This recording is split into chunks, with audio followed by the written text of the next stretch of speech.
जय हिंद दोस्तों। आज हम लोग जानेंगे कि सेंट्रल रेलवे ने एक न्यू अपडेट दी है। उस अपडेट में क्या है। तो दोस्तों, आप लोग जानते होंगे कि कहीं भी रेलवे में आप लोग सफ़र करते थे या यात्रा करते थे तो पहले का कुछ नियम अलग था, लेकिन अब का नियम कुछ अलग है। पहले क्या था कि टिकट आप कहीं से लेते थे, या काउंटर से लीजिए या ऑनलाइन लीजिए, साइबर कैफे से लीजिए या मोबाइल से लीजिए, कहीं से आप बुक करके ले लेते थे। मान लीजिए कि स्लीपर का लिए तो स्लीपर में क्या होता था, आपका कंफर्म हो जाता था या आरएस हो जाता था, तो आप आराम से उसी बोगी में स्लीपर में जाकर के कंफर्म हो गया तो आपको तो सीट मिल जाती थी, आराम से चले जाते थे। लेकिन उस टाइम भी कुछ टिकट कंफर्म नहीं होती थी, वेटिंग रह जाती थी। वेटिंग वाले भी व्यक्ति उसी स्लीपर में जाकर के और मतलब भीड़ इकट्ठा कर देते थे, तो जिनका स्लीपर में कंफर्म सीट हो गया है वो भी दिक्कत से जाते थे, और जिनका वेटिंग है वो भी उसी में जाकर के धक्का मुक्की कसाकसी करके और जाते थे। तो इसमें दोनों यात्रियों को नुकसान होता था, क्योंकि स्लीपर का टिकट लेने में कंफर्म वाले को भी पैसा उतना ही लगता था और वेटिंग वाले को भी उतना ही लगता था। तो उसी में कूच काच के कैसे भीड़ भाड़ करके लोग चले जाते थे। लेकिन अब सरकार सेंट्रल रेलवे ने क्या सख्त नियम लगाया है।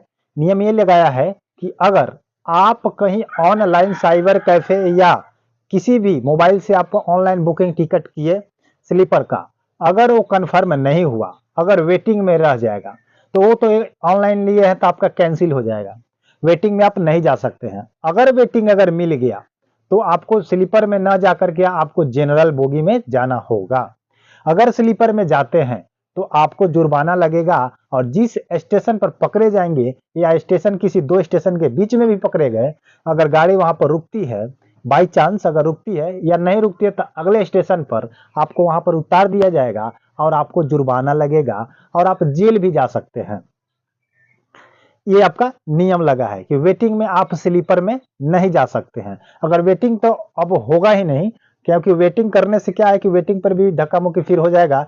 इसलिए क्या किया गया है कि वेटिंग को कैंसिल कर दिया जाएगा। अगर काउंटर से लेते हैं तो काउंटर से अगर वेटिंग फिर मिल गया, कंफर्म हो गया तो चले जाएंगे, आरएस हो जाएगा तो चले जाएंगे। लेकिन अगर वेटिंग हो जाएगा तो वेटिंग जब हो जाएगा तो आपको जाकर के वहां पर काउंटर पर जाकर के कैंसिल करवाना होगा। आपको रिफंड पैसा जो होगा फिर वापस मिल जाएगा। लेकिन फिर अगर जनरल में जाते हैं तो आपको जनरल का टिकट लेकर के फिर जनरल में जाना होगा। सोचिएगा कि उसी वेटिंग पर चले जाएं तो आप नहीं जा सकते हैं, क्योंकि वो तो कैंसिल हो चुका है, और उसी पर जाते हैं तो आपको जुर्माना लगेगा और फिर जेल जा सकते हैं। तो सरकार ने आपको ये जो सूचनाएं दी है, ये अपडेट जो निकाला है, यात्रियों के सहमति से लेकर के उसके आराम को लेकर के, सुख सुविधाओं को लेकर के बहुत अच्छा अपडेट दिया है। आप लोग को क्या लगता है कि अगर ये सरकार कदम उठाई है तो अच्छा है या बुरा है?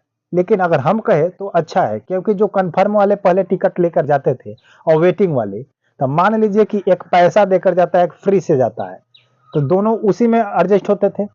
पैसा वेटिंग वाला भी देता था, कंफर्म वाला भी, लेकिन उसमें क्या रह गया कि कंफर्म जिसका सीट हो गया तो हो सकता है कि उस सीट पर ना बैठे, उसके बगल में वेटिंग वाला भी बैठल है, खड़ा है, पूरा सामान उमान लेकर के अपन कोच काच के बाले बच्चे उसमें जा रहा है, तो उसमें दिक्कत होता था, परेशानी बढ़ती थी।